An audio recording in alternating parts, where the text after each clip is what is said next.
اہل بیت سے کیوں نہیں پوچھتے کہ حضور کب آئے؟ چلیے یہ تو جھگڑا ہی کوئی نہیں 12 کو آئے کہ 17 کو آئے، ربیع الاول پہ بھی مجھے بحث نہیں، کیونکہ یہ کیلنڈر سے پہلے کا نبی ہے۔ ابھی 12 نہ بنی تھی حضور تھے، ابھی 17 نہ بنی تھی حضور تھے، ابھی ربیع الاول نہ تھا حضور تھے، ربیع الاول بنتا ہے چاند سے، ابھی چاند نہ تھا اور حضور تھے، چاند بنتا سورج سے، سورج نہ تھا اور حضور تھے،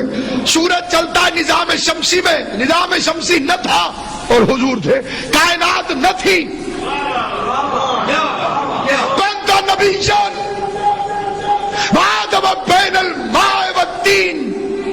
میں اس وقت بھی نبی تھا،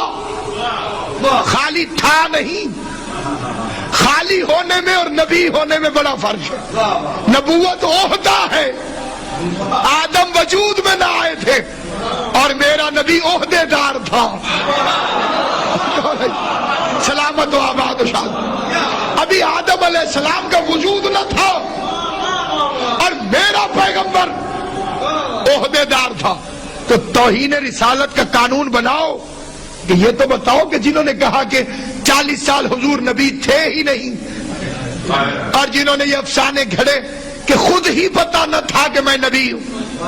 ورقہ بن نوفل نے بتایا